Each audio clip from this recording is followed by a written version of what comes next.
You're listening to Collected, stories from the Australian War Memorial. I'm Louise Maher.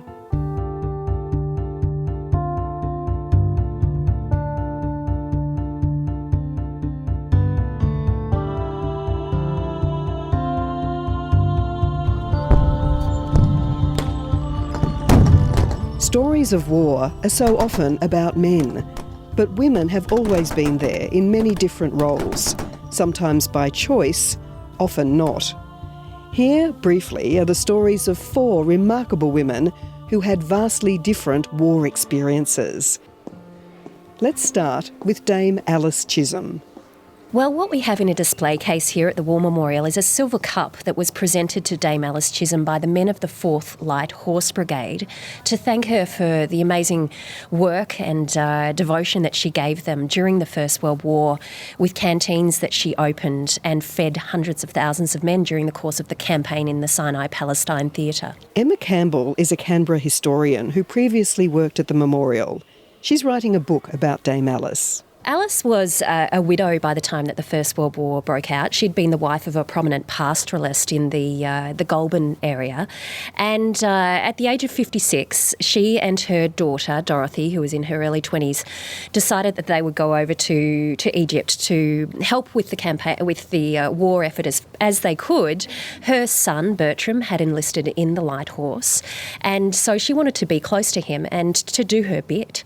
Now, as a woman of means, she was able to get on a boat and travel there. And she arrived in Cairo in mid-1915 as the men were still on Gallipoli. She began her work just in the hospitals, helping as she could, delivering newspapers, mending pyjamas, etc. But she realised that there was much more that she could do and that she wanted to do. What sort of woman was Dame Alice? She was a woman with a great deal of pluck and courage, obviously, and a really formidable character. Given her age, she was able to mix it with, and did, the very senior commanders of the Light Horse and of the Australian forces. She really just had, I think, enormous drive and energy and a desire to help in a community way. What sort of relationship did she have with the ordinary soldiers, the ones who would have been around the same age as her son? Oh, she was so loving and caring of those men. She became known as Mother Chisholm to the troops, and they remembered her for years after. She was invited to many reunions, and she was obviously lauded and was awarded a DBE for her war efforts. But she was just a very caring and thoughtful woman who made sure that the men were well cared for, and they appreciated it so much. Emma, tell me more about how these canteens were run and what sort of facilities they provided the troops. Well, Dame Alice's largest canteen was at a place called Kantara, which was an important transit and logistics point during the Sinai-Palestine campaign. And that canteen became really quite enormous. Now, it had facilities for both officers and other ranks, so the officers ate in a different mess, and they had to pay slightly more for their meals as well. But they were given everything you could possibly imagine you would want when you hadn't been home for many years and you'd been living in dirty, dusty conditions and off army rations. She made sure that they had really delicious home-cooked meals, fresh fruit, vegetables, cakes, lots of hard-boiled eggs. You know, there were fresh flowers on the table, there was chilled butter, and she also provided at Kantara, eventually, showers and other quarters for them to sleep in while they're in transit as well. This was quite a remarkable feat in a desert, and given that she began there with absolutely nothing but a tent, and she and Rania McPhillamy, who became her offsider in this business, they really just put their heart and soul into it, and she lived in just a hut with a dirt floor while she was doing this. What do you so love about this woman and her story and her contribution? Oh, Dame Alice is a woman so dear to my heart. I just so much admire her tenacity, her courage. For a woman of that age or any age, but to get up and to just go and say, I want to go and do my bit, and to do it, to travel to the other side of the world, to a very foreign place, it's really remarkable. She just showed so much compassion, and she's just made such an enormous contribution to the war effort, and We can scoff about how important motherliness is and the knitting socks and things were, but in fact these were a major contribution and incredibly important to the men who were out there doing what they had to do and dying, obviously. And she felt that loss herself. One of her nephews was killed in Passchendaele during the war. Fortunately, her son survived and another nephew survived. But she so keenly was part of that experience, and she came back to Australia and continued to just live quietly until she was 98 years old. But what a wonderful contribution she made to our society.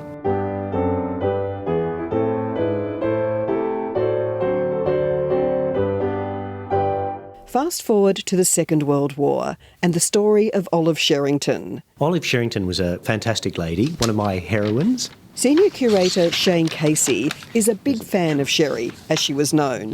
Yeah, that's it there. We're in the Memorial's reading room, where Shane is showing me her 20-page typewritten diary from 1940. So she's in Paris at the start. She hastily organises her fellow colleagues to leave Paris in haste before the Germans get there, but she stays behind to destroy all of the important military documents relating to her organisation and also to make sure everyone's all right. Olive was a British nurse in the First World War who met and married an Australian Army officer. She migrated and became an Australian citizen.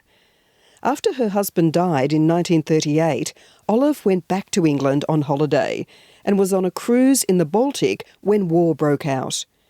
She joined the Mechanised Transport Corps, a voluntary group of women who drove ambulances, staff cars and other vehicles, often behind the lines. Her diary entries from France reveal the stress and danger she faced. Yeah, there's some great bits where Olive, initially in Paris, has to organise her cars to leave. So they wanted to go from Paris down to Tours and then across France to Bordeaux and try and get out on a boat there. So if I can read out, I issued instruction to all drivers to condition every car in readiness to move out. As a protection against machine gun fire, have mattressed the roofs of the cars. All through the diary, we get the impression of a woman who knows what she has to do, but wants to have a little bit of fun at the same time, and is very frustrated at the fact that the police now have abandoned their positions, the phone system is down, the roads are clogged, and people are really trying to save their own necks. But she is doggedly sticking to her guns. She uses her own money to buy provisions for her colleagues. She's a real humanitarian, I think. But she also enjoys the finer things in life. I think there's a reference there to a champagne cocktail. Yes. Tuesday, June 11th, 1940. At 2 a.m, decide to pull over to the side of the road for 2 hours rest. Rested until 4 a.m. and begin the crawling again. Continue until noon when we pull over to the side of a lake for a wash. Lovely cold water. And then lunch on sardines and bread and a bottle of wine. Continue on to Tours, arriving at 3:30 p.m. Food simply non-existent. Town seething with refugees, but manage a champagne cocktail. That's great. Olive's job was to take English civilian refugees to Bordeaux, then pick up wounded soldiers from the hospital, which she did. But as they raced against time, the hospital gates slammed shut behind them. They had to call in a locksmith. And by the time they'd done that and then got to the wharves, the destroyer, the British destroyer that was waiting for them, had already left. But luckily they found out that there was another ship leaving from a small port north of Bordeaux, and it was about a 90-minute journey that they had to make. They had to be there on time, otherwise the ship would leave. And so at breakneck speed, she and her colleagues drove this ambulance, and all for the course of the voyage or journey, Olive was cradling one of the soldiers who had both arms really badly broken, and she was sitting on the floor of the ambulance cradling this poor man. The motorcycle dispatch riders with her purchased brandy, and they shoved that down the throats of the wounded soldiers and tried to placate them as much as they could, but it was a really, really harrowing episode. But she managed to get there in time. And to get those men to safety. That's right, and then when she was on the boat, which was chock full of refugees, over 1,000 people, she established a little first aid post on the ship, and then other people subsequently then converged on that. And for the whole course of the voyage back to England, she cared for a number of people. For her efforts in rescuing the soldiers, Olive was awarded a King's Commendation for bravery. She was one of the last women to leave France. And 4 years later, she was one of the first women to return after D-Day. After the initial invasion, the British and American armies had to supply the troops and keep the supplies coming in. And Olive, by this stage, was a commandant of the Mechanised Transport Corps and came ashore at Normandy probably on about day 5 after the invasion. And then she followed the British armies, across northern France into and through Belgium and into Holland, always really, really close to the fighting. And it seems that what she did was not only supply driving duties and personnel for those, but she also organised little rest centres for the troops and was a great favourite of them, apparently. They used to call her Sherry. And there was a memorable incident involving some children in Holland. Yes. After the war, Olive commented that this was her favourite episode of the whole war. It was on St Nicholas's Day in 1944. Olive was very close to the advance of the British Army, was in Nijmegen and organised a party for local children. There were 350 Dutch children, and she commented on the fact that they were all really badly clothed, malnourished, and she organised the troops around her to provide some of their rations for a little party. And each child was given a block of chocolate, a little sandwich made from bully beef and biscuits, and a little parcel of cloth. Everyone was very happy, and then the following day, the hall where this event had been held was shelled by the Germans and demolished. But it was a great thing for Olive to do for these people.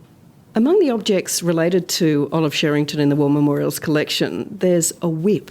What's the story of the whip? Yes, it's a nasty item. It's a leather whip used by the Germans against prisoners in one of the concentration camps. And Olive collected this and gave it to the Australian War Memorial in 1946, hoping that it would serve as a permanent reminder of the brutality of fascism. We've still got that whip. We do preserve that as a monument, as she intended.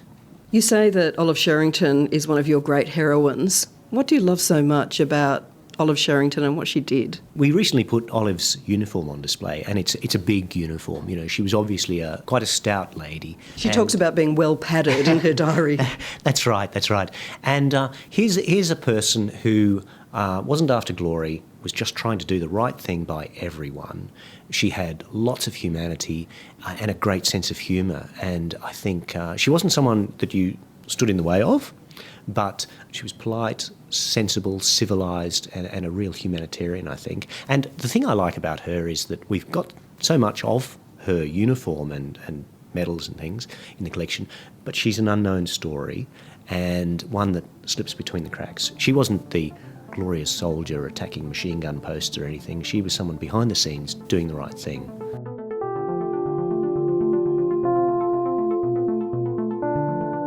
You're listening to Collected, Stories from the Australian War Memorial. I'm Louise Maher. In 1938, artist Norah Heysen became the first woman to win the Archibald Prize. In 1943, she became Australia's first female official war artist, appointed by John Treloar. She felt, I think, that her art was a way that she could contribute to Australia's war effort. The Australian War Memorial also started thinking about how it really needed to begin capturing and depicting the increased mobilisation of women into the armed forces. I think in 1943, there are at least 40,000 women had already enlisted in one of the three services. Nora seemed like the perfect fit. Alex Torrens is a senior curator of art. She's been showing me some of Nora's first war paintings, portraits of the commanding officers of the Women's Auxiliary Services. The women would come and sit for her in her studio in St Kilda. Even though it sounds like quite a straightforward commission, especially for an artist who was accomplished as a portraitist, it was actually, I guess, the first sign of how challenging an official art commission would be, and it was a place where she had to start adapting her practice. Nora liked to work from life, and she liked to take her time, and these women were extremely busy. She didn't have that time. She was also having to deal with the colour schemes involved with khaki and navy uniform. She found those colours boring? Very boring. The only light in that selection of portraits, I think, was when she painted the nurse Annie Sage's beautiful crimson cape and veil, almost in the style of a kind of a Northern Renaissance Madonna, and she wrote to her parents about how much joy she had doing that. And so for what for Nora might have been a little bit frustrating and a tedious start, I think as art historian Kathy Speck has pointed out, it was a very significant moment for the memorial, and it was a way of bringing women into Australian military history as significant leaders through this tradition of portraiture for the very first time. As a woman, Nora was not expected to work under the same dangerous conditions as male artists, but it was hoped she would get as far forward as possible. In 1944, Captain Norah Heysen was sent to New Guinea. She arrived in Port Moresby and was attached to 2 casualty clearing stations in the operational areas. So she was very much pioneering as an official warrior. She was the first woman to actually work in operational areas. And at that time, that was the furthest in the front line that Australian women were actually posted. Who did she paint there? Well, she was told to go there and paint the nurses, the Florence Nightingales as she called them, and their activities. So she was very much within their compounds. She got in a little bit of trouble for not painting them always seriously. She painted a lot of their downtime, what they were doing to relax. She also tasked herself with observing operations. She worked in the operating theatres and would go in with a particular surgeon and observe him at work, make drawings in the operating theatre, and then come back and make portraits of the staff and the patients in the hospital. She did paint portraits of the men. When she initially arrived in New Guinea, she was quite ostracised by the women. She was a captain, so they were a bit put up by the fact that she had a higher rank than them. It took her a little while to kind of find her feet within that female grouping, and so she had a natural affinity with men, and she painted some beautiful portraits of some of the guys that were supporting the casualty clearing section up there. So nothing was off limits for her, really, in her view? Yeah, no. As soon as that portrait commission, the initial portrait was done, the subjects weren't stipulated. She sent back work after about 2 months to Canberra, to Treloar, and she got kind of a disappointing response from the memorial. He wasn't happy that she really wasn't depicting seriously the nurses and what they were doing. And I think she felt at some point that she was then buying time, trying to get as many subjects as she could before that she would be called back to Melbourne and kind of chastised. But she actually ended up getting very ill. Living conditions up there in the tropics for everyone was very trying, and I think Nora got every kind of skin disease that you could get in the tropics. So after about 7 months, she returned to Melbourne to recover, and when she was well enough, then went to Sydney to work on the blood bank before coming back to finish working up her Port Moresby subjects in Melbourne. Nora also painted the local people who were supporting the Australian troops and the landscape. In a 1965 oral history, she recalled disobeying orders so she could finish a flower painting. I'd arranged myself a beautiful native bowl full of flowers, and I was sitting in the mess painting this when I had a signal to be moved on down to lay, and I ignored the signal, and the jeep came along to collect me, to take me to the airport, and I said, "Go away, I'm in the middle of painting flowers." And I continued with my flowers and got into hot water over this. The signals flew from New Guinea to Melbourne and back, and I was still painting my flowers, refusing to budge. I recall that picture and sticking it out, and I remember painting it on the mess table. I had to move every time that a meal was brought forward, and it took me about 4 or 5 days to complete it. And I've kept that canvas. I called it the Flower Ship, and it's one picture that didn't go into the military history section. I felt I deserved that one. Nora completed over 170 pictures during her time as a war artist. It was a milestone commission for the memorial, and because of the way she was tasked to focus on women's service, it's a really significant national record of the experiences of Australian women in the South West Pacific area, unlike any other. She must have been a particular type of person to be able to do what she did. Yes, I think that's one of the reasons I do feel drawn to her. I think, maybe someone who wasn't as strong of character might have walked away, especially after that first posting, when she'd been so sick. But she did go back again, and she travelled with the WAF throughout Queensland. And even though she was more on the home front and conditions were a little bit easier, she had more time, and she did do some of her strongest portraits there. As late as August 1945, she joined the Medical Air Evacuation Training Unit. They were a pioneering unit in their own right. They were the first nurses to actually provide in-flight medical care. There was a specialised training that you had to do it. You had to do jungle warfare, you had to be armed. They used to work in pairs in those planes, flying, from Cairns to New Guinea to Borneo, back again, in incredibly dangerous conditions.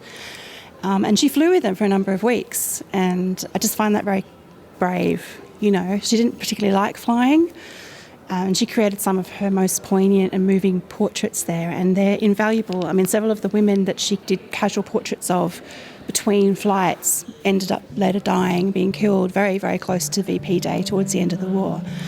And Nora was actually able to give their portraits to the families, and it's because of her that we have their stories and we can commemorate their stories in the memorial.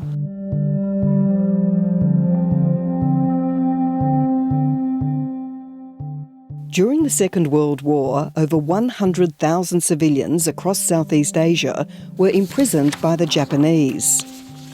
One was a young Dutch woman called Sofia Lefaucheux. She gave her diaries to the memorial. When I was corresponding with Sophia, when she decided to make the donation of these diaries to the memorial, she was 91 years of age, and she wrote to me that she used her diaries to vent her frustration and as a shoulder to cry on in the camps. Melissa Cadden is the senior curator who unravelled Sophia's story. Sophia's family had fled Holland before the Nazi invasion. She'd just started her first job in what's now Indonesia when the Japanese arrived. The family was rounded up, separated, and placed in what were effectively concentration camps. Overcrowding, malnutrition and disease were rife, and the death toll was high. Sophia writes about how the women dealt with these experiences, the punishments, the food rationing, the general conditions, the work she undertook. There's constant prayers, she calls them, in her diary for her father and for her brothers, because they hadn't heard from them. They didn't know how they were actually faring or whether they were still alive. One of the camps was actually commanded by some particularly cruel Japanese captain called Kenichi Sone, and he was actually executed after the war for his war crimes. He was executed by firing squad, and she writes of the punishments that the women experienced under his command of the camps and the terrible conditions. At some points she describes the water being turned off, and she also describes roll call at the camp, Tenko, where all of the women were brought out twice a day and they had to stand in the hot blazing sun. They had no hats, they had no shoes by the end of the experience, and their clothes were falling off them. They had nothing, and so they're exposed in this harsh sun in the middle of the day, and they were made to bow to Japan and to the commanders of the camp. And on particular occasions, even the elderly and the sick, the infirm, the dying, were actually brought out of the camp hospital as punishment, and they would all have to stand there for hours and bow, and also call out their prisoner number. Punishments included hard labour, severe beatings and head shaving. One of the punishments that Sophia reports in her diary is related to being caught for smuggling. In the beginning, she had a bit of a side hustle. She would smuggle cigarettes into the camp, and this was a very common thing that people did. They would trade goods with the guards, and they would hopefully receive some food in return. But unfortunately, on one day, Sophia was actually caught out, and she was made to lie flat on her stomach in the middle of the road for the entire day in the hot, blazing sun. And if she moved, the Japanese guard would actually poke her with the butt of his firearm. And so she describes at the end of the day not being able to move, barely being able to walk back to her bed. Sophia and her family survived the war. Her future husband, Frank, was part of the British Liberating Force. The young couple eventually made their home in Western Australia. Mel, why do you think it's so important for the memorial to have Sophia's diary? We know a lot about male prisoners of war, but the Second World War, this was total war. All of society, all of the world was caught up in this war, and that included civilian women and children. It had a huge impact. And I think by recognising the experiences of women, we actually enrich our knowledge of military history. Women's experience offer a different point of view. So we can examine history through these alternative viewpoints. And it's such a story of survival too, isn't it? Absolutely. And what makes this donation stand out for me, and I've worked with many donors and many donations in my years at the memorial, and Sophia just stands out for me. She still sticks in my mind. At 91 years old, she's sharp as a tack, and you could still, through her words and the way she phrased things, get a sense of the resilience of her nature. She retained some humour when she was recounting some of these episodes to me, but also she was translating some parts of her diary from Dutch to English when we were corresponding. There was this remarkable resilience to Sophia, but then also she said to me quite plainly, "This is hard going. I'm 91 years old, and the memories, sometimes they become too much." I guess just the fighting spirit that comes out of her diary is really quite something.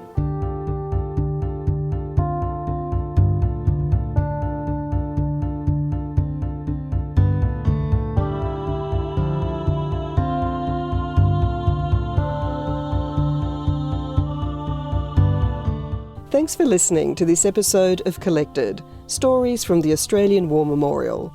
I'm Louise Maher. You can subscribe to the series by going to the Memorial's website or wherever you get your podcasts.